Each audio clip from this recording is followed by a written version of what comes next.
La madrugada caía sobre Puerto Escondido con un cielo grisáceo y bajo, como si el mar hubiera decidido cubrirse con una manta de nubes pesadas.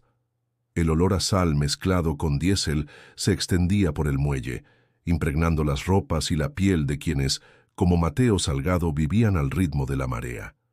El viento del sur traía un silbido constante, presagio de algo que se movía más allá del horizonte. Mateo caminaba sobre las tablas húmedas, sintiendo cómo cada paso crujía bajo sus botas gastadas. Llevaba el gorro de lana hasta las cejas y los ojos fijos en el oleaje que rompía a lo lejos en Cicatela. La corriente estaba inquieta, el agua más oscura de lo normal, y las olas parecían respirar más hondo de lo habitual. Esa mañana, todo cambió en un instante. Una serie de olas se alzó más allá de la rompiente, pero la última, alta como un muro, rugió con una fuerza que helaba la sangre. Mateo recordó apenas un golpe seco, el mundo girando bajo el agua, la presión aplastándole el pecho y el ardor de la sal en la garganta. En medio de ese caos, sintió una mano firme aferrarle el antebrazo. No era un simple tirón, era un agarre seguro acompañado de una voz clara y serena. «No tengas miedo». La calma que sintió contrastaba con el rugido del mar. No supo cómo, pero en segundos estaba de nuevo en la superficie, boqueando como pez fuera del agua, con el corazón golpeando en las sienes. La espuma lo rodeaba, y aunque buscó con la vista a quien lo había salvado, solo encontró una silueta fugaz que se desvaneció con la ola. Ese instante marcaría el inicio de algo que ni él ni su pueblo olvidarían. Algunos lo llamarían milagro, otros coincidencia, y para unos más pura fantasía. Pero Mateo sabía que lo que había sentido no cabía en explicaciones fáciles. A partir de ese momento, la pregunta ya no era qué había pasado, sino quién había estado allí con él, y por qué.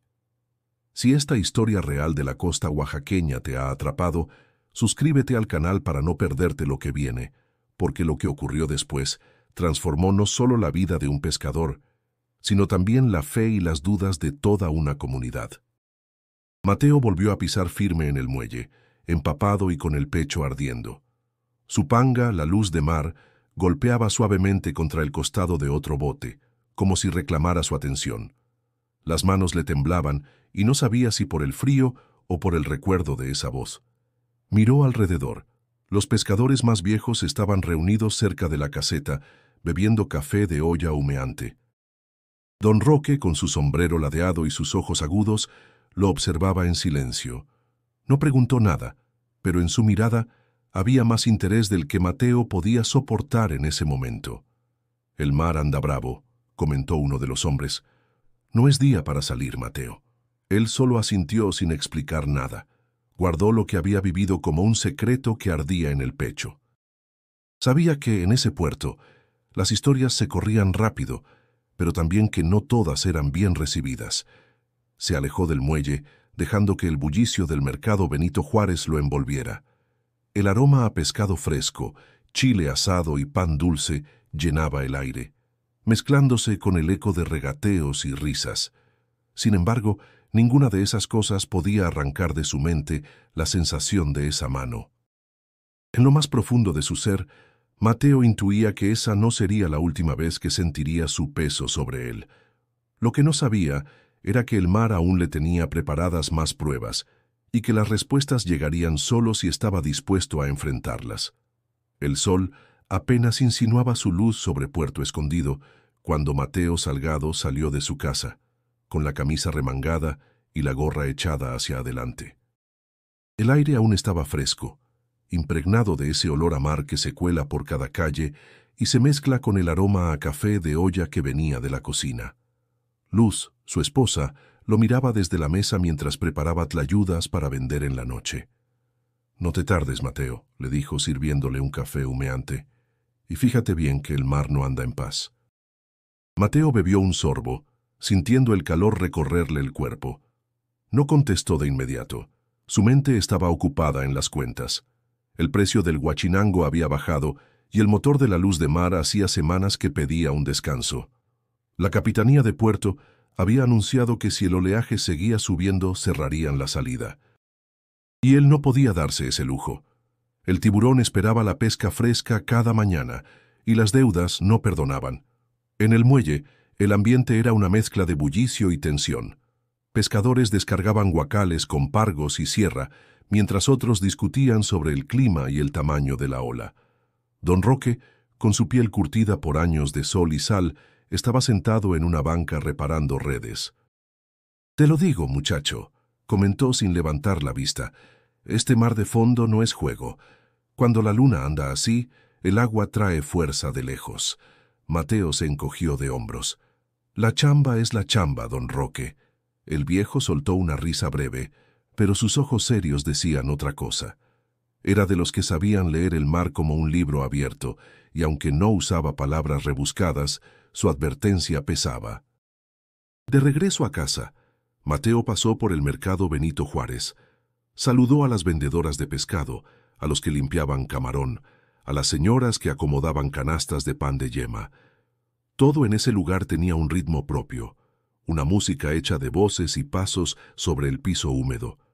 Pero ese día, detrás de las sonrisas, había una inquietud que se notaba en las miradas hacia el cielo y el horizonte. Por la tarde, Luz encendió una veladora frente a la imagen de la Virgen de Guadalupe que tenían en la sala. Mateo, como cada noche, se acercó, hizo la señal de la cruz y murmuró una oración rápida, casi automática. No era que no creyera, pero las palabras ya no le pesaban igual. Eran un hábito heredado más que una convicción. Esa noche, mientras cenaban, el radio costero crepitó con una voz grave anunciando que se esperaba un aumento del oleaje para el fin de semana. La recomendación era no hacerse a la mar. Luz le lanzó una mirada cargada de preocupación. «¿Oíste?», preguntó dejando el tenedor sobre el plato. «Mejor esperar unos días». Mateo no respondió. Sabía que esperar significaba no tener para el combustible, ni para las medicinas de doña Cata, su madre, que llevaba días con la presión alta.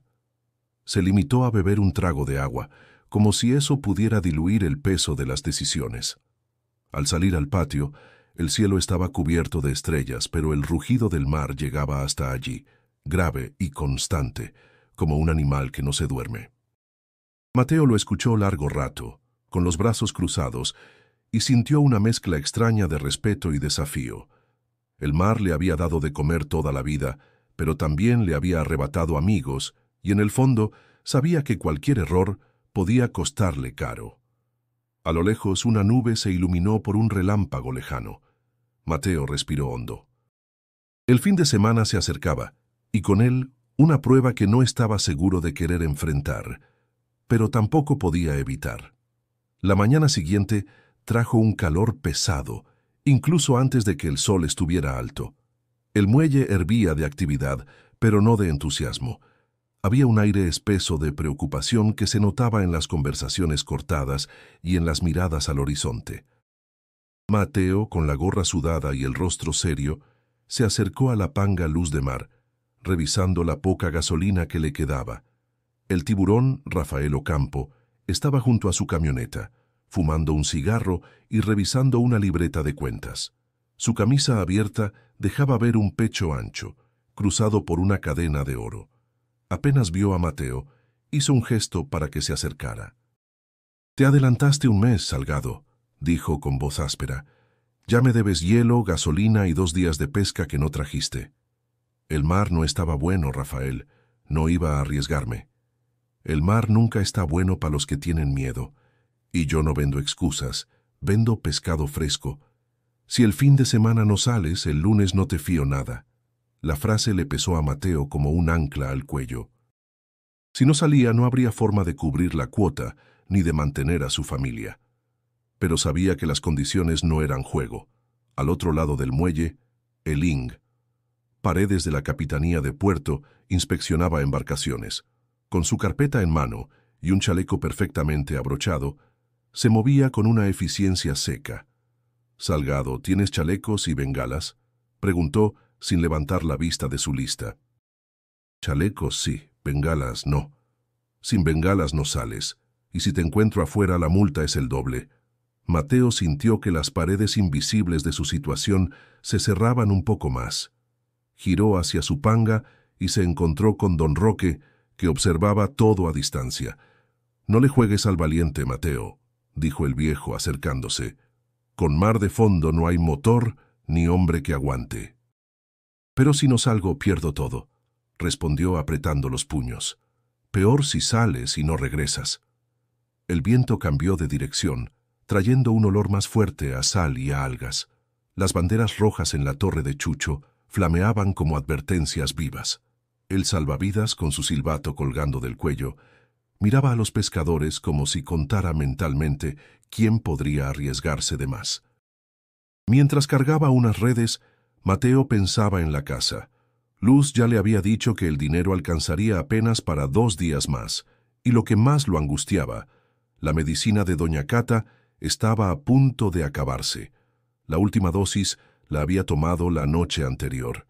«No podemos esperar una semana, Mateo», le había dicho Luz la noche anterior con voz baja para que Iker no escuchara. «Si no consigue las pastillas, le puede dar otro susto». La imagen de su madre con la mano en el pecho y respirando con dificultad volvió a su mente como un golpe. Él sabía que cualquier decisión que tomara tendría un precio. Regresó a la orilla, dejando que el ruido del muelle lo envolviera. El chirrido de las poleas, el chapoteo del agua contra los cascos, el canto lejano de un vendedor ofreciendo tamales. Pero por encima de todo estaba el rugido constante del mar, grave y persistente, como si quisiera recordarle que en sus aguas no había garantías. Mateo apretó los dientes y caminó hacia la luz de mar. Si el oleaje iba a subir, tendría que decidir pronto si enfrentarlo o quedarse en tierra. Y cualquiera de las dos opciones dolería. La tarde cayó sobre Puerto Escondido, con un cielo plomizo que parecía aplastar el horizonte. El viento había cambiado de tono. Ya no silbaba ligero entre los techos de lámina, sino que arrastraba un rugido profundo desde mar adentro. El oleaje golpeaba las piedras con un ritmo irregular, como si algo inmenso se acercara con pasos desordenados. En el pequeño edificio de la Universidad del Mar, la doctora Jimena Vázquez ajustaba sus lentes mientras mostraba unas gráficas a un grupo reducido de pescadores. Mateo estaba entre ellos, escuchando a medias, distraído por el sonido lejano del mar. «Esto que ven aquí», explicó Jimena señalando unas líneas onduladas, «es el mar de fondo. Olas generadas muy lejos, a cientos de kilómetros, que viajan hasta aquí. No se ven tan grandes desde fuera, pero su fuerza bajo la superficie es peligrosa». Don Roque levantó la mano. «¿Y cómo sabe uno cuándo vienen malas?» «El periodo de ola aumenta. La rompiente se aleja y el rugido es más constante», respondió ella. «Hoy ya vimos series largas y corrientes cruzadas en Punta Colorada.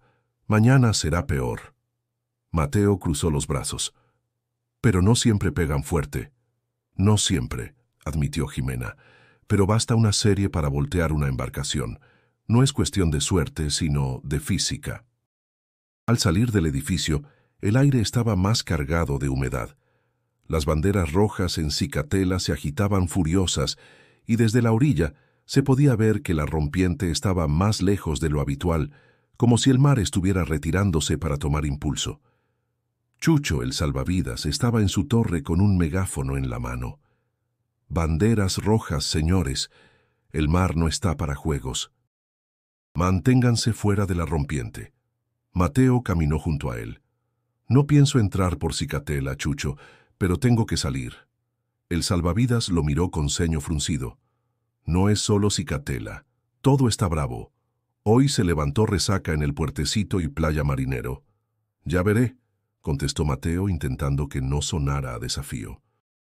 De regreso al muelle, el olor a algas y pescado viejo se mezclaba con el humo de los anafres donde unas mujeres vendían empanadas de camarón. A lo lejos, un par de embarcaciones regresaban antes de lo previsto, con olas rompiendo detrás de ellas. Los motores parecían esforzarse de más para entrar. Don Roque estaba reparando un cabo y al ver a Mateo negó con la cabeza. «Lo que dijo la doctora es cierto. La corriente se está cruzando. Hoy uno cree que avanza, pero el mar lo lleva para donde quiere. Mateo forzó una sonrisa. He navegado en peores. Ese es el problema, replicó el viejo. Pensar que el mar es el mismo de ayer. El cielo comenzaba a cerrarse, oscureciendo más temprano de lo normal. Un relámpago lejano iluminó la línea del horizonte, y en ese destello, Mateo creyó ver una serie de olas más largas, como columnas móviles avanzando hacia tierra. Sacudió la cabeza, diciéndose que era imaginación. En la capitanía, el ingeniero Paredes colocaba un aviso en el tablón. Cierre de puerto probable a partir del amanecer. Las letras negras sobre fondo blanco parecían una sentencia. Mateo lo leyó sin decir nada, sintiendo cómo el tiempo para decidir se acortaba. Mientras caminaba de vuelta a casa, el rugido del mar lo acompañaba, constante y grave. Cada paso estaba marcado por una pregunta que no lo soltaba. ¿Valía la pena arriesgarlo todo por una salida más? No tenía la respuesta, pero sabía que el amanecer traería consigo algo más que olas. La noche estaba pesada y sin brisa, como si el aire mismo aguardara una decisión.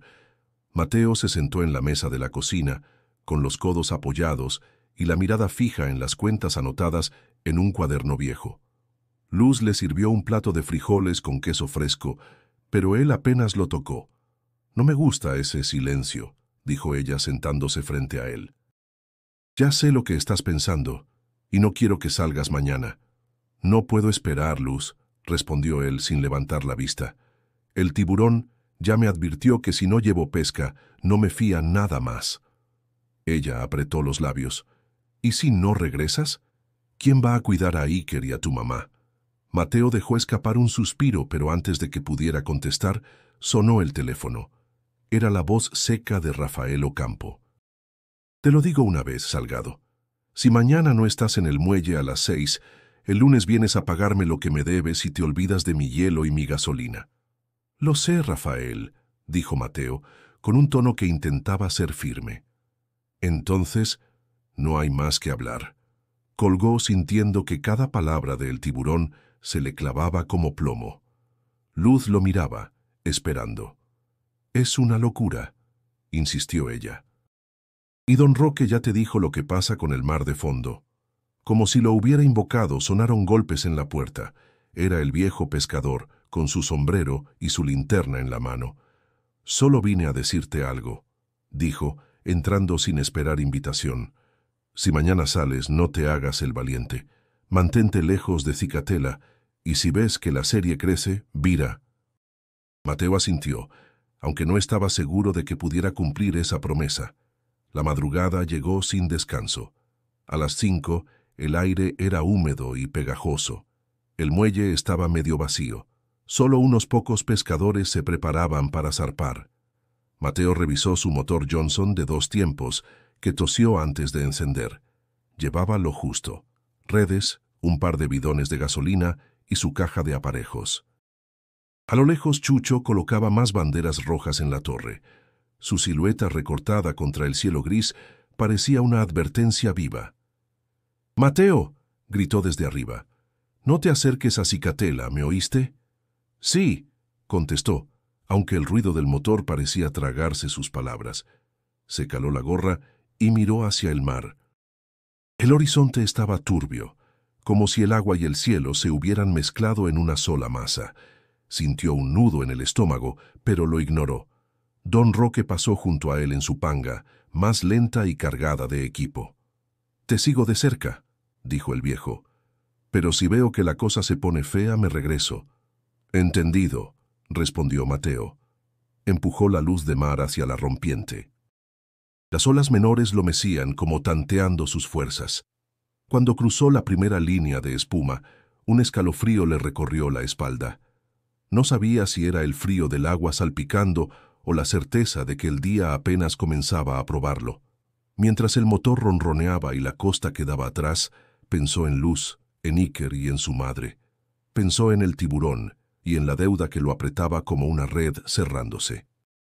Y sobre todo pensó en que, aunque se jurara prudente, el mar no siempre aceptaba pactos. El alba se levantó envuelta en un cielo gris, con una neblina baja que parecía pegarse a la piel.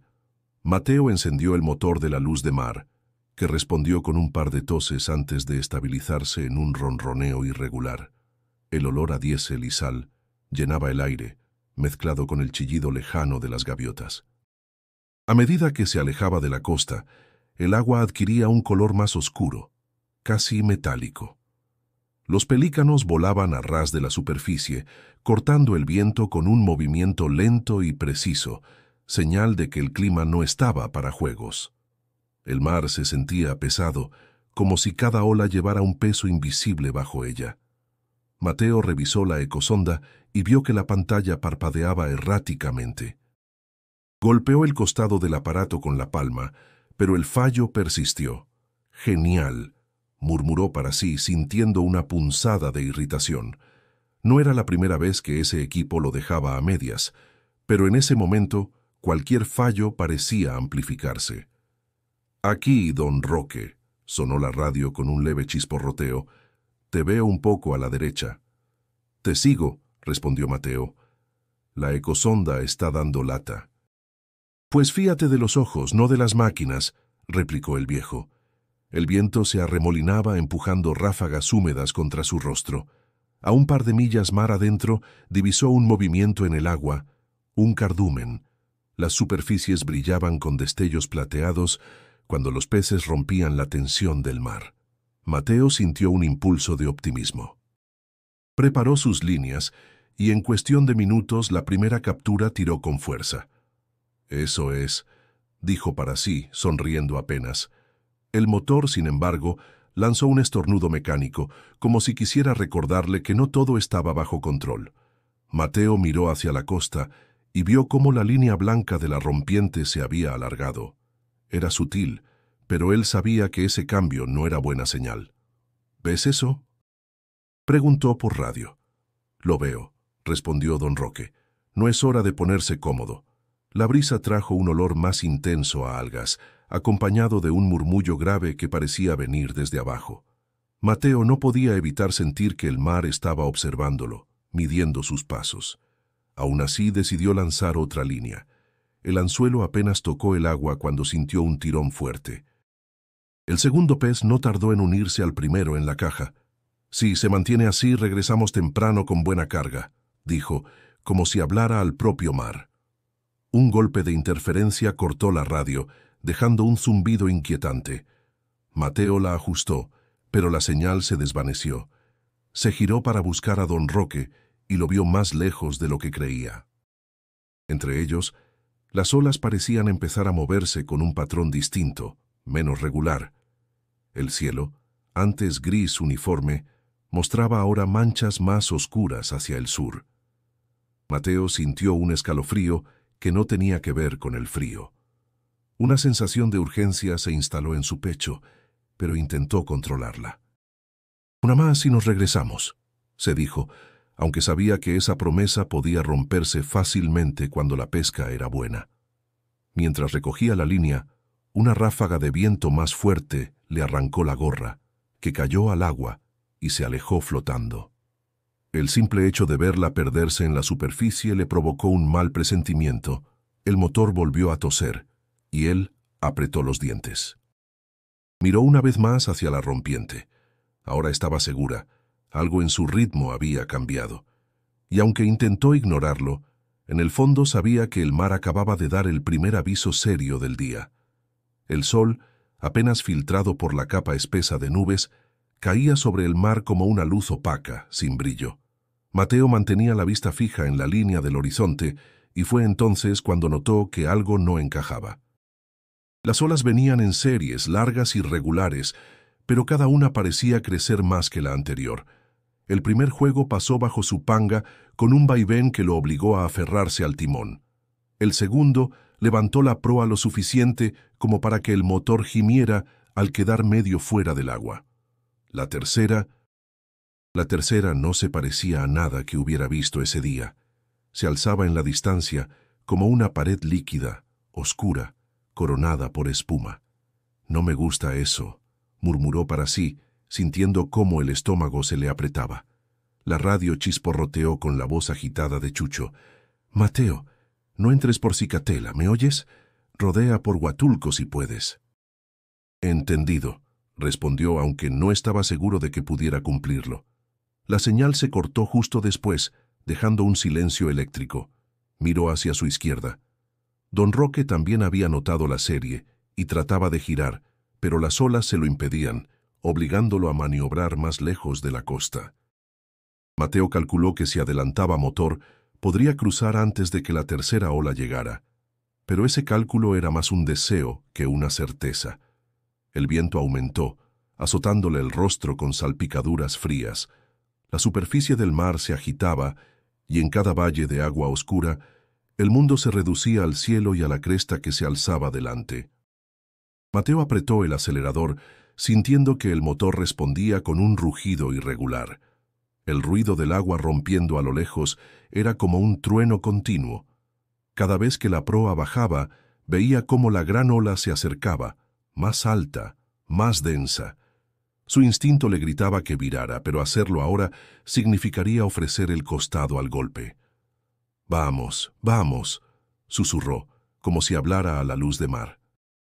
Un remolino apareció junto a la panga, tirando del agua hacia la base de la ola. Mateo sintió cómo el bote se inclinaba ligeramente y tuvo que corregir con fuerza. La cuerda de una de las redes se soltó y azotó contra la borda. El corazón le martillaba en las sienes. A lo lejos, don Roque hizo un gesto con la mano, señalando hacia mar abierto, pero Mateo ya estaba atrapado en el hueco entre la segunda y la tercera ola. El ruido era ensordecedor. No se trataba solo del agua, sino de un rugido grave, como si todo el mar estuviera inhalando antes de golpear. Si la tomo de frente, quizá, pensó, pero la frase quedó inconclusa al sentir cómo la proa se alzaba demasiado rápido.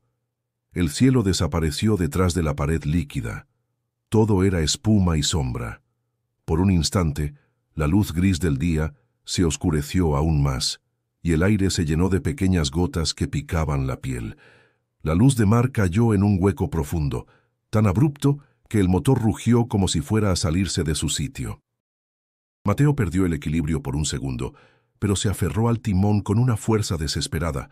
Sabía que la gran ola estaba justo detrás y que no tendría tiempo de mucho más. El mar había decidido marcar el siguiente movimiento y él solo podía esperar reaccionar antes de que esa pared lo alcanzara. El rugido creció hasta convertirse en un estruendo que vibraba en los huesos. Mateo apenas tuvo tiempo de inhalar antes de que la ola lo envolviera. La luz de mar se elevó como una astilla en medio de un torrente, y luego el golpe. El agua lo arrancó del asiento y lo lanzó al vacío líquido. Todo se volvió frío, sal y oscuridad. La presión le apretaba el pecho y el agua se colaba por la nariz y la boca. Giraba sin saber dónde estaba la superficie. El motor rugía ahogado, mezclando su sonido con el crujido de madera y fibra de vidrio. Una cuerda se enredó en su tobillo, tirándolo hacia abajo. «¡No!», gritó bajo el agua, aunque solo burbujas salieron de su boca. La desesperación le quemó los pulmones. Sus manos buscaban a tientas la cuerda, pero el nudo estaba demasiado apretado. El silencio interior comenzó a invadirlo, como si su cuerpo quisiera rendirse. Fue entonces cuando lo sintió, una mano cálida, fuerte, aferrándole el antebrazo. No era una presión brusca, sino firme, como si hubiera tiempo, como si no estuviera a punto de ahogarse. Mateo no pudo ver un rostro, pero sintió una calma que no tenía sentido en medio del caos. Una voz, nítida en medio de la oscuridad, habló con una serenidad imposible. «Arriba». No fue una orden gritona, sino una invitación. Mateo sintió cómo la cuerda cedía, aunque no recordaba haberla cortado. En un instante, el tirón lo impulsó hacia la superficie. El agua alrededor parecía abrirle un camino. Emergió con un jadeo, boqueando como pez fuera del agua. El aire frío y húmedo le cortó la garganta, pero era vida. Las olas lo empujaban hacia los costados y entre la espuma creyó ver una silueta, alta, serena, que se desdibujaba en segundos.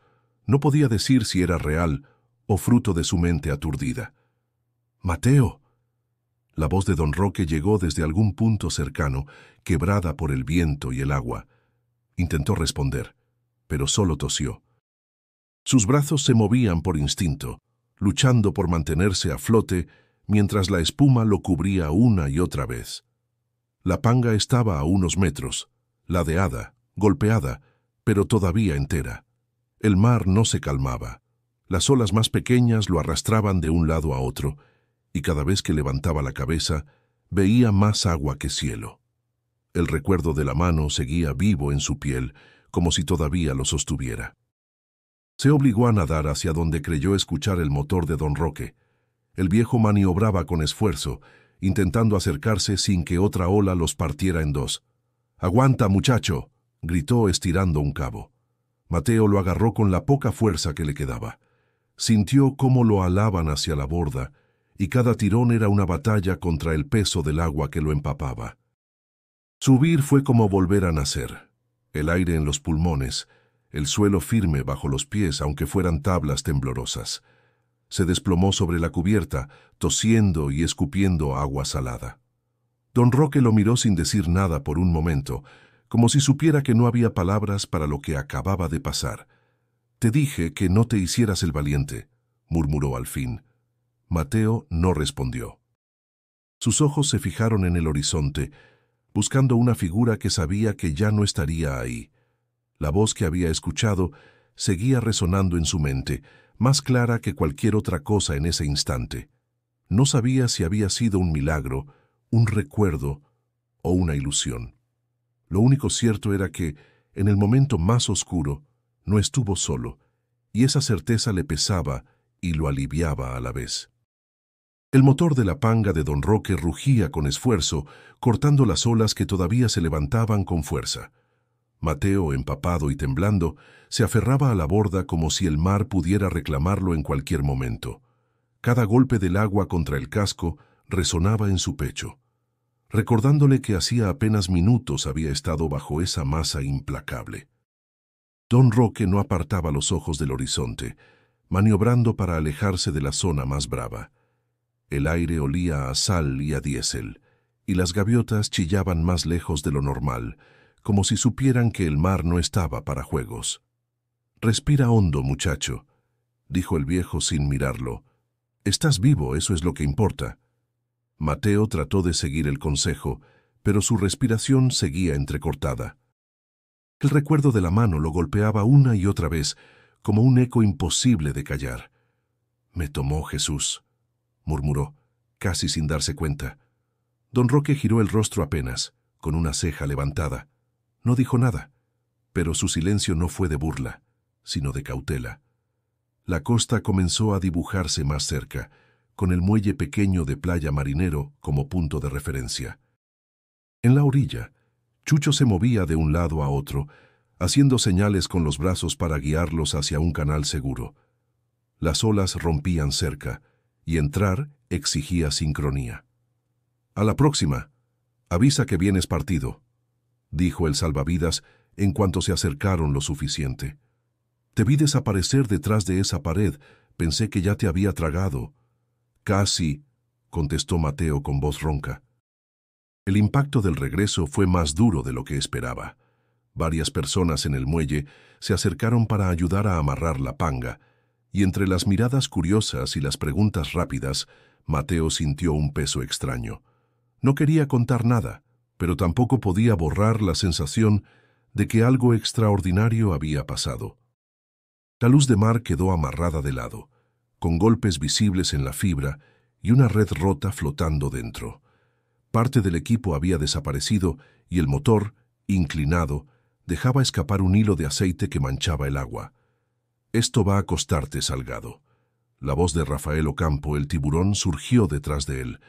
«Pérdida de material, retraso en la entrega y deuda acumulada». Mateo lo miró agotado. «Si no me sacaba don Roque no estaría aquí para pagar nada. Pero estás aquí, y eso significa que puedes pagar», respondió el hombre, encogiéndose de hombros. «Nos vemos el lunes para hablar de números». Luz apareció entre la gente, con el rostro pálido y los ojos vidriosos. Lo abrazó con fuerza, sin importarle que estuviera empapado. «¿Qué te hice, Mateo?», susurró. «¿Por qué te aferras tanto a jugar con tu vida?». Él no tuvo respuesta. Solo la apretó contra su pecho, cerrando los ojos. El murmullo de la multitud se mezclaba con el sonido del mar, que a pesar del peligro vivido, seguía rugiendo con la misma indiferencia de siempre. Chucho se acercó, más serio de lo habitual. «Mira, no sé qué viste allá afuera, pero ese mar no estaba para que nadie saliera. Si vuelves a intentarlo así, no voy a tener tiempo de mandarte un aviso por radio». Mateo asintió, aunque no estaba seguro de que las palabras del salvavidas calaran tan hondo como la imagen de esa mano sujetándolo en la oscuridad. Mientras ayudaban a subir las redes rotas al muelle, una nube baja cubrió el sol por completo, oscureciendo el día un poco más. Mateo sintió un escalofrío, pero esta vez no era solo por el frío del agua. Era la certeza de que lo que había ocurrido allá afuera no se explicaba con simples advertencias de oleaje. No estaba listo para contarlo todo, pero sabía que esa historia no se quedaría guardada para siempre. La noticia corrió por el puerto antes de que Mateo tuviera oportunidad de decidir qué contar. En cuestión de horas, su nombre estaba en boca de pescadores, comerciantes y curiosos. Algunos decían que había sido un milagro, otros aseguraban que solo había tenido suerte.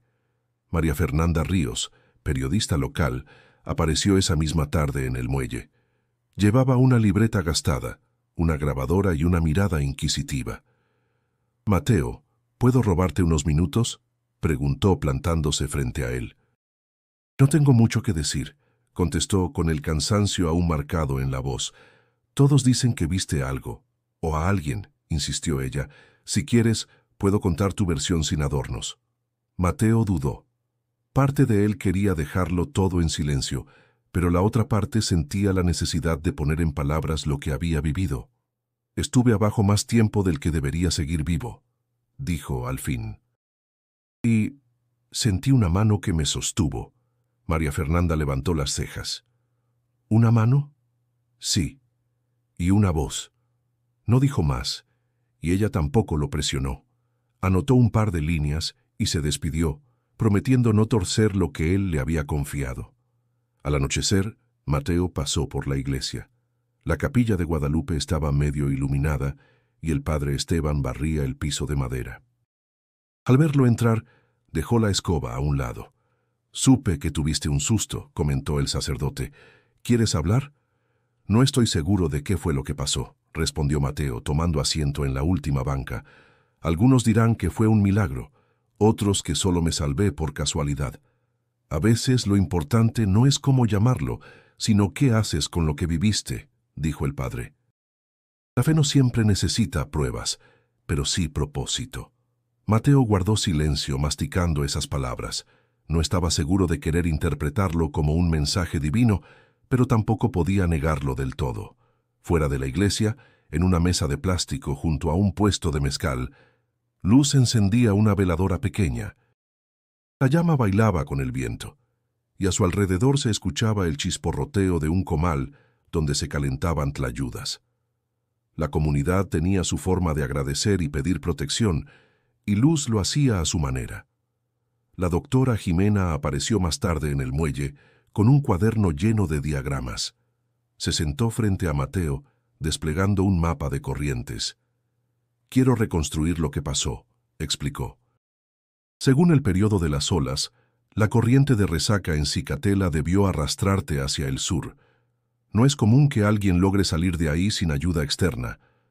Mateo no comentó nada, pero el recuerdo de la voz volvió a erizarle la piel. Esa noche, un grupo de jóvenes llegó agitado al muelle. Traían un celular en la mano, mostrando un video borroso grabado desde la playa.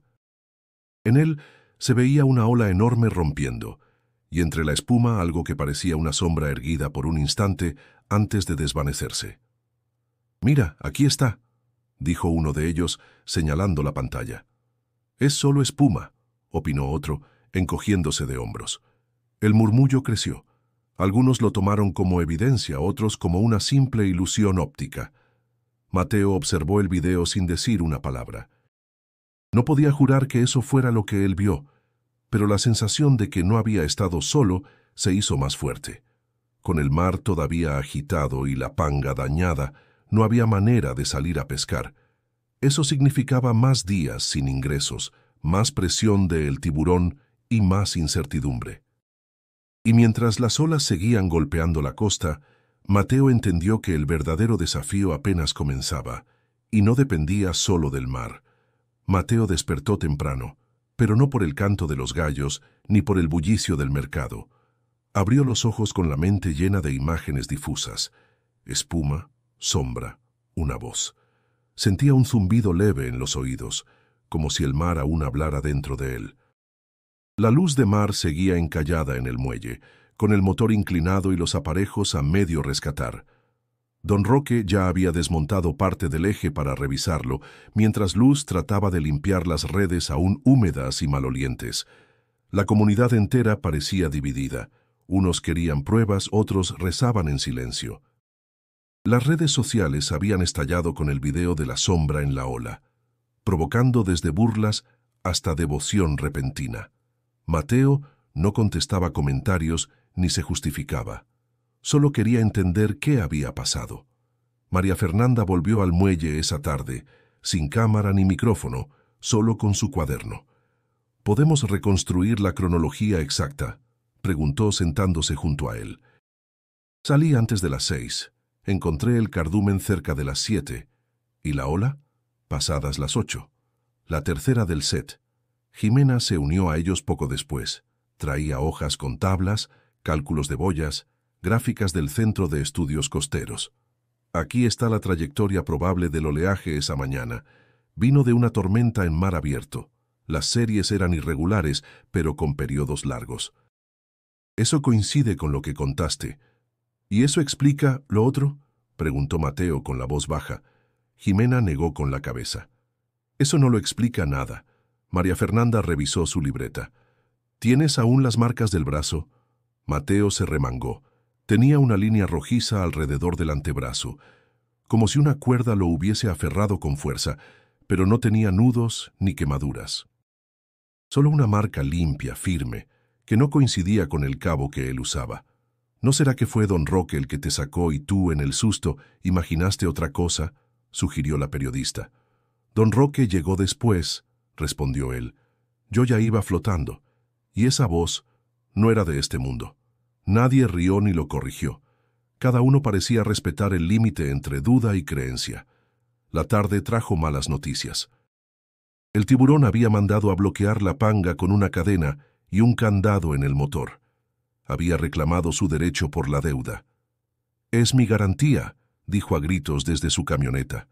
«Si no hay pago, no hay bote». Mateo quiso responder, pero Luz lo tomó del brazo. «No vale la pena, no ahora». Iker, el hijo de ambos, se acercó con un dibujo en la mano. Había pintado una panga y un hombre con una silueta luminosa detrás. «Papá, ¿ese eras tú? ¿Y ese quién es?» Mateo tragó saliva. «Alguien que me ayudó». La noche cayó con un cielo despejado por primera vez en días.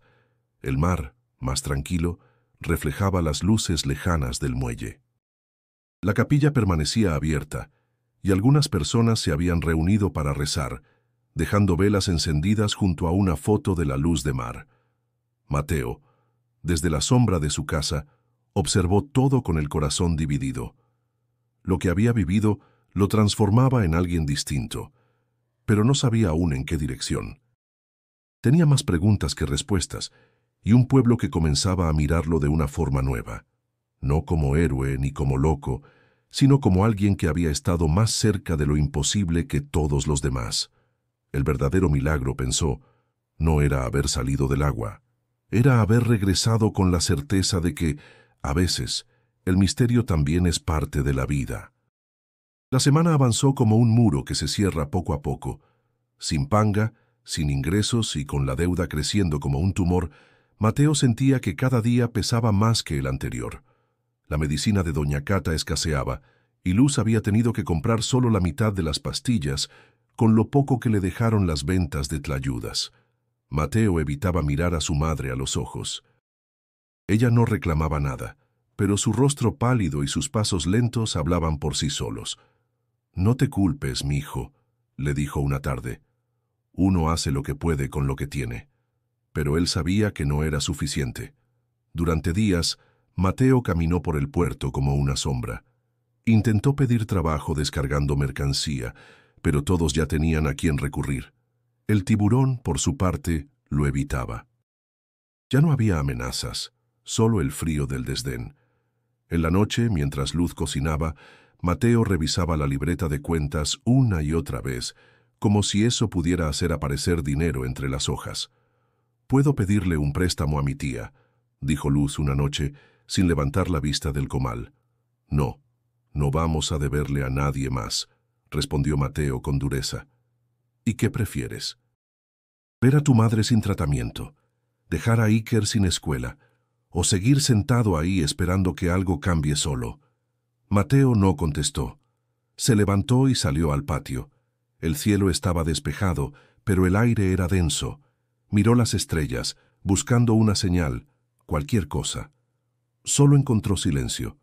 Al día siguiente, un grupo de pescadores se reunió cerca del muelle. Don Roque había hablado con varios compañeros, y todos sabían que Mateo no podía seguir así. «No puede uno dejar solo al que ha caído», dijo el viejo. «Hoy fue él, mañana puede ser cualquiera». Organizaron un tequio. Cada quien aportó algo. Un motor viejo, un par de galones de gasolina, redes usadas, herramientas. Mateo se enteró cuando escuchó los martillazos en la luz de mar. «¿Qué hacen?», preguntó con el corazón en la garganta. «Dejar de hablar y empezar a actuar», respondió don Roque. «No es caridad. Es lo que se hace cuando uno de los nuestros se levanta después de tocar fondo». Mateo se quedó sin palabras. Luz cocinó esa noche para todos. Tlayudas, arroz con frijoles y café de olla. La mesa improvisada bajo una lona se llenó de risas, anécdotas y manos manchadas de grasa. Iker corrió entre los adultos, mostrando orgulloso una pequeña bandera que había hecho con la palabra gracias, escrita con plumones. Mateo se sentó junto a don Roque, masticando despacio, en silencio. «No estás solo, muchacho», dijo el viejo, dándole una palmada en la espalda. «Pero tienes que aprender que no siempre se puede solo con el mar». Esa noche, Mateo volvió a mirar el cielo. Esta vez, las estrellas no eran un vacío, sino puntos que lo anclaban. Por primera vez desde el accidente, sintió algo parecido a paz. Sabía que todavía quedaba mucho por hacer. El tiburón no perdonaría fácil. La capitanía requería los papeles en regla si quería volver al mar. Pero el primer paso, el más difícil, ya lo había dado: dejar de encerrarse en el orgullo.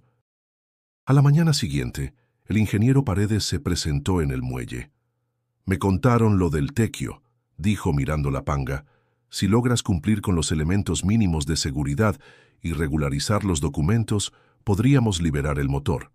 Mateo asintió, sin ocultar la emoción.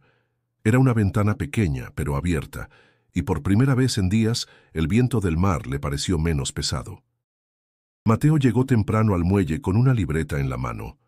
Había dormido poco, pero algo dentro de él se había encendido. Se acercó a la torre de salvavidas, donde Chucho revisaba una cuerda de seguridad. «¿Tienes un minuto?», preguntó Mateo. Chucho lo miró con sorpresa. «¿Vienes a preguntar o a discutir?». «A aprender», Chucho sonrió de medio lado. «Entonces sí tengo tiempo». Durante 2 días, Mateo asistió a las charlas que el propio Chucho daba a pescadores sobre señales marítimas, uso de bengalas, chalecos y lectura básica de oleaje. Escuchaba con atención, tomaba notas y no interrumpía. Por primera vez, se sentía en control de lo que no había entendido antes. Jimena, al enterarse, lo buscó en la playa. «Tengo un rato libre esta tarde», le dijo. «¿Quieres que te enseñe cómo leer las boyas y los mapas de viento?». Mateo dudó un segundo, pero asintió. Esa misma tarde, se sentaron en la sombra de una palapa frente al mar. Jimena desplegó sus materiales y explicó los conceptos con paciencia. Mateo absorbía cada palabra. «¿Y esto no lo enseñan oficialmente a los pescadores?», preguntó. «Solo si lo piden», respondió ella. «Muchos no lo hacen porque creen que el mar no se estudia, solo se intuye. Yo pensé así muchos años, hasta que casi no regresó. Jimena lo miró un segundo, como si notara en él algo nuevo. Lo importante es que regresaste. En casa, Luz observaba con atención el cambio. Mateo salía más temprano, llegaba más cansado, pero también más enfocado.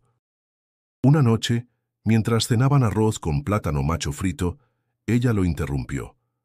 No pensé verte así otra vez. ¿Así cómo? Con ganas de aprender, de hacer algo diferente. Mateo bajó la mirada. Perdóname por todo el miedo que te hice pasar. Luz se quedó en silencio. Luego le tomó la mano y dijo, el miedo ya lo pasamos. Ahora hay que pasar la esperanza. Al día siguiente, Mateo se acercó a don Roque que ajustaba una tapa del motor. Gracias por todo lo que hiciste, por no dejarme. No tienes que agradecer, dijo el viejo, sin dejar de trabajar, pero sí prometerme algo, lo que sea, que no vuelvas a creer que puedes con todo tú solo, ni en tierra ni en mar. Te lo prometo. Don Roque le entregó una caja con herramientas. Mateo la sostuvo con ambas manos, entendiendo que aquel gesto valía más que muchas palabras. En el taller improvisado colocaron un nuevo radio marino y bengalas. Jimena trajo un kit donado por la universidad. Chucho validó los chalecos y supervisó los ajustes finales. Todo estaba alineado. Esa tarde Mateo se sentó frente a su panga. La tocó como si fuera la primera vez. Ya no era solo una herramienta de trabajo, era un símbolo de lo que estaba reconstruyendo en su vida.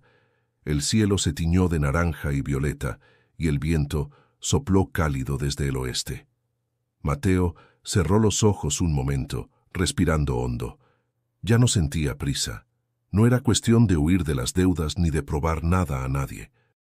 Ahora, al fin, tenía claro que no se trataba solo de regresar al mar, sino de hacerlo con otro corazón. Uno que supiera cuándo avanzar, cuándo esperar y, sobre todo, cuándo aceptar ayuda. Y por primera vez en mucho tiempo, se sintió listo.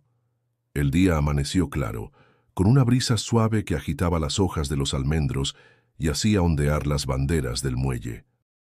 Mateo llegó antes de que saliera el sol.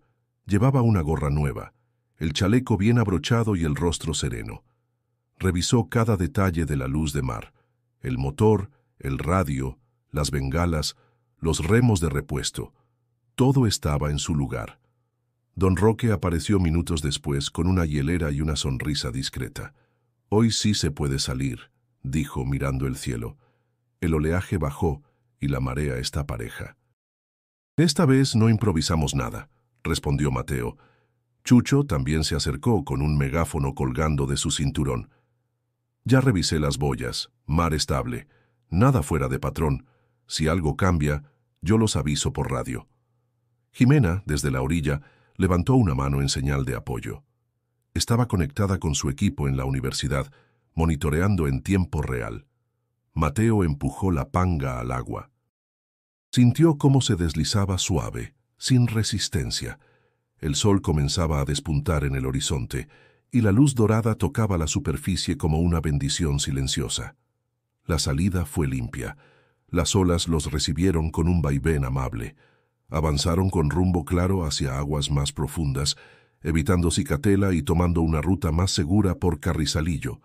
Durante el trayecto, Mateo se mantuvo alerta. Consultaba el GPS, revisaba el horizonte y cada tanto se comunicaba con Chucho. La voz del salvavidas sonaba clara por la radio. Todo en orden, luz de mar, corrientes suaves, viento del noroeste. Recibido, aquí todo bien, respondía Mateo. Don Roque se recostó un poco, observando a su compañero con respeto. «¿Y ahora sí crees que el mar también se estudia?», bromeó. «Y se respeta más que nunca». La pesca fue generosa. En menos de 3 horas tenían buen cargamento. Dorados, jureles, un par de atunes pequeños. Las redes funcionaban, el motor respondía. «Es buena señal», dijo don Roque. «Cuando uno vuelve con otra actitud, el mar responde». El regreso fue tranquilo. Entraron por la pequeña bahía de Manzanillo, donde el oleaje era más predecible. En la costa, varias personas esperaban. Luz sostenía a Iker de la mano, y doña Cata, con su sombrero ancho, saludaba desde una silla de ruedas empujada por una vecina. Al tocar tierra, Mateo respiró profundo. No por el alivio de volver, sino por la claridad de haberlo hecho de otra manera. Chucho le dio una palmada en la espalda. «Eso es salir como se debe, te felicito». Mateo le sonrió. «Gracias por enseñarme a mirar distinto». Jimena se acercó con su tablet en la mano. El registro fue perfecto. Corriente suave, presión estable. Buen día para volver. Y lo hicimos bien. Entre todos, dijo Mateo. Don Roque bajó la hielera y levantó la tapa. Dentro, el pescado brillaba como monedas nuevas. Hoy sí vendemos sin regateo. Luz abrazó a Mateo con fuerza. Iker lo miraba con orgullo. ¿Ya no te vas a ahogar, papá? No, hijo. Ahora sé cómo nadar mejor en todos los sentidos. Ese día, Mateo no solo vendió su pesca, contó su historia a quienes quisieron escuchar, sin exagerar, sin imponerse. Solo relató lo que vivió y lo que aprendió. Algunos lo llamaron testimonio. Él prefería decir que era parte de su verdad. Y al ver cómo la comunidad lo rodeaba con respeto, entendió que no necesitaba convencer a nadie. Lo importante era no olvidar nunca lo que el mar le había enseñado. Que la fe también puede venir en forma de manos que ayudan, de decisiones conscientes y de segundas oportunidades que uno tiene que merecer. Los días siguientes confirmaron lo que Mateo ya intuía. Algo dentro de él había cambiado para siempre, no solo por haber sobrevivido a la ola, sino por lo que entendió al volver. Ya no veía el mar como un enemigo, ni como una simple fuente de sustento. Ahora lo reconocía como un maestro silencioso, impredecible y generoso, que le había dado una lección que no estaba en ningún libro. Mateo se sentó una tarde frente a la panga, reparando un cabo mientras escuchaba el murmullo constante de las olas. A su lado, Iker jugaba con un bote de madera que él mismo había tallado. «Papá, ¿Jesús fue el que te salvó?», preguntó el niño, con la naturalidad de quien no duda. Mateo lo miró con ternura. «Creo que sí, pero también me salvaron don Roque, Chucho, tu mamá, la gente del pueblo. Jesús puede estar en muchas formas. A veces es una mano, a veces una decisión, a veces todos juntos». Luz, que escuchaba desde la puerta, sonrió. «A veces también es saber cuándo dejarse ayudar». La frase quedó flotando en el aire. Con el apoyo de la comunidad, Mateo logró renegociar su deuda con el tiburón. Lo hizo acompañado, con testigos y con las condiciones claras. Pagos justos, sin abusos, y con un acuerdo que le permitiera salir adelante sin ahogarse en intereses. La historia de Mateo también inspiró otros cambios. Chucho y Jimena organizaron un programa de seguridad costera con apoyo de la universidad y donaciones locales. Talleres abiertos, charlas gratuitas, mapas públicos del oleaje. Incluso se imprimieron folletos con rutas seguras y advertencias sobre el mar de fondo. Mateo, que antes se resistía a todo eso, ahora era parte activa. Compartía lo aprendido, contaba su experiencia sin adornos y sobre todo escuchaba. El padre Esteban lo invitó un domingo a compartir su testimonio durante la misa. No fue un sermón, ni una historia exagerada, solo dijo lo que sintió. «No sé si vi a Jesús, pero sí sé que no estaba solo, y eso basta». Los aplausos no fueron necesarios. El silencio que siguió dijo más. Con el tiempo, Mateo decidió que parte de sus ganancias irían a la capilla y al pequeño dispensario donde atendían a su madre. Lo hizo sin alarde, como quien entiende que dar también es parte de sanar. Un año después, en la misma fecha, el mar volvió a agitarse con fuerza. Pero esta vez, las pangas no salieron. Las banderas rojas ondearon desde temprano y todos los pescadores sabían lo que había que hacer. Nadie discutió. Nadie arriesgó de más. Y fue Mateo quien, con un radio en mano y un grupo de jóvenes a su lado, ayudó a coordinar la vigilancia del muelle. Cuando cayó la noche, volvió a casa. Iker dormía y Luz lo esperaba con una taza de café. Se sentaron juntos a ver las estrellas. «Hoy no hubo milagros», dijo ella. No hicieron falta, respondió Mateo. A veces el milagro es prevenir. Y en ese instante, mientras el mar rugía a lo lejos pero sin miedo, él supo que había encontrado su lugar, no como un héroe, no como un elegido, sino como un hombre que aprendió a escuchar, a agradecer y a caminar con otros. Si esta historia te conmovió, suscríbete al canal para seguir descubriendo relatos reales llenos de vida, fe y esperanza. Y haz clic en el siguiente video para conocer otra historia que seguramente también tocará tu corazón. Nos vemos allí.